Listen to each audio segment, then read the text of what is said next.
मेरे विधानसभा ढाका के लगभग 35 से 40 हजार लोग मुंबई में रहते हैं और खास करके गवंडी, बाईखला, धारावी इन इलाकों में बड़ी आबादी जो है यहाँ रहती है।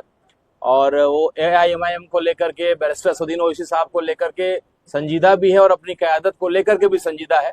तो सबसे पहले मैं इनके पास आया हूँ ये बताने के लिए कि एक साजिश हो रही है आपके खिलाफ एसआईआर के माध्यम से, खास करके दलित मुस्लिम भाइयों को उनके वोटर लिस्ट से उनका नाम काटने की साजिश हो रही है। तो उनको बताने कि सही समय पे, चूंकि लास्ट 30 तारीख को प्रकाशित हो जाएगा वोटर लिस्ट, तो उसके बाद नाम शामिल करना थोड़ा मुश्किल होगा। तो ये दावत देने आया हूं कि लोकतंत्र में पहले आप अपनी भागीदारी के लिए तैयार होइए, वोटर लिस्ट में नाम सुनिश्चित करिए और उसके बाद आकर के अपने वोट को गिराइए, क्योंकि ये साजिश लंबी साजिश है। ये वोटर लिस्ट से नाम काटना, फिर राशन कार्ड से नाम काटना, फिर रिजर्वेशन से नाम काटना और फिर शायद देश के नागरिक आप हैं कि नहीं उससे भी नाम काटने की साजिश हो रही होगी। तो ये अपने बिहार के भाइयों से खास करके अपील करने आया हूं।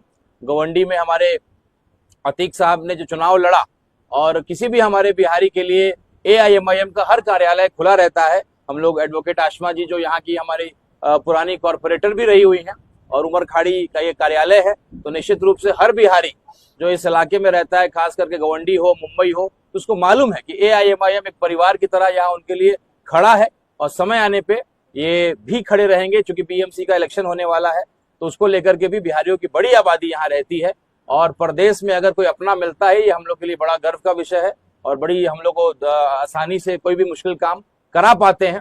तो ये एक एहसास दिलाना कि भैया जो एक संबंध है बिहार का और महाराष्ट्र का, इसको कुछ पार्टियां अक्सर खराब करने की भी साजिश करती है।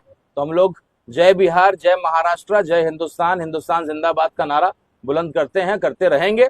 और हम लोग इसी मकसद से यहाँ आए हैं और अपने सारे बिहार के खास करके भाइयों को, बहनों को बताने के लिए कि भाई आइए, एआईएमआईएम परिवार को कबूलिए। आपके हर प्रदेश में दुख दर्द में आपके साथ खड़ा रहता है। हमारे राष्ट्रीय जनता दल के कुछ लोग कहते हैं कि भैया हैदराबाद की पार्टी है एआईएमआईएम। तो मैं उनसे सवाल करना चाहता हूं कि अगर आप बिहार की पार्टी हैं, आरजेडी वाले तेजस्वी यादव जी, तो आपका कहाँ कार्यालय है? अगर यहाँ के बिहारियों को गवंडी में कोई दिक्कत होगा तो क्या आप उसके लिए खड़े हैं? वहां पे तारिक साहब से लेकर के, अतीक साहब से लेकर के हमारी बहन एडवोकेट आशमा जैसी हमारी जो कार्यकर्ता है एआईएमआईएम की, महिलाओं के लिए खास करके, वो लोग खड़े हैं। तो अगर आप बिहार की पार्टी हैं तो कहाँ आप दिख रहे हैं? मुंबई में हजारों बिहारी यहाँ रहते हैं। तो एआईएमआईएम परिवार को मजबूत करना है। और एक हिंदू के लड़के को, एक हिंदू के बेटा को बैरिस्टर असदुद्दीन ओवैसी साहब ने 6 महीने पहले बिहार का पहला कैंडिडेट घोषणा किया। तो कुछ लोग कहते थे कि ये कट्टर मुसलमानों की पार्टी है। तो मैं उनको जवाब देना चाहता हूँ कि ये कट्टर देशभक्तों की पार्टी है, ये कट्टर संविधान को मानने वाले लोगों की पार्टी है। और पहला हिंदू का बेटा जब बिहार से सदन में जाएगा, हैदराबाद का शेरवानी पहन करके शपथ ग्रहण लेगा, तो ये दाग जो लगाते हैं एआईएमआईएम पे कि ये मुसलमानों की पार्टी है, उस दाग को हम मिटाएंगे।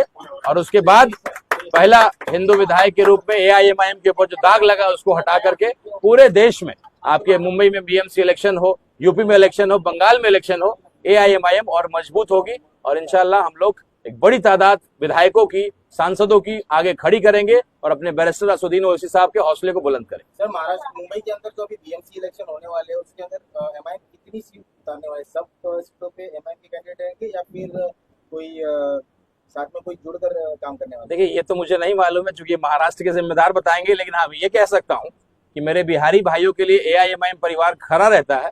तो ये मेरी जवाबदेही है कि एक एक बिहारी, जब समय आएगा आपके एआईएमआईएम के, बीएमसी के जो भी कैंडिडेट होंगे, उसके लिए मेरा एक एक बिहारी अगर वोटर है तो भी आपके साथ खड़ा रहेगा, वोटर अगर नहीं भी है तो आपके प्रचार में, आपके हर तरह से किस तरीके से आपको मदद कर सके, हमेशा वो खड़ा रहेगा। सर, देखा गया है जो अपोजिशन पार्टी है उनका ये कहना है कि एमआईएम जो पार्टी है उनके जो कैंडिडेट करते हैं सिर्फ मुस्लिम इलाकों से ही, जहाँ पर ज्यादा मेजोरिटी होती है वहीं से वो खड़ा करते हैं। बाकी जो नॉन मुस्लिम इलाके हैं वहां से एमआईएम कैंडिडेट खड़ा करने से डरती है, ऐसा ऑपोजिशन का आरोप है एमआईएम के। इस बारे में आप क्या कहना चाहते हैं? देखिए, एक आरोप है और निश्चित रूप से हमारे विरोधियों के पास कुछ कहने को नहीं है। ये हिंदुस्तानियों की पार्टी है, इंसानियत की पार्टी है, संविधान को मानने वाले लोगों की पार्टी है। धीरे धीरे लोगों को समझ में आएगा, क्रांति एक दिन में शुरुआत और खत्म नहीं हो सकता है। एक शुरुआत, एक क्रांति की आगाज है कि 6 महीना पहले एक हिंदू के बेटा को विधायक का उम्मीदवार बैरिस्टर साहब खुद मेरे विधानसभा में जाकर के तिरंगा साफा पहन करके उन्होंने घोषणा किया है। तो ये आपके इन सवालों का जवाब आने वाले समय में आपको मिल जाएगा।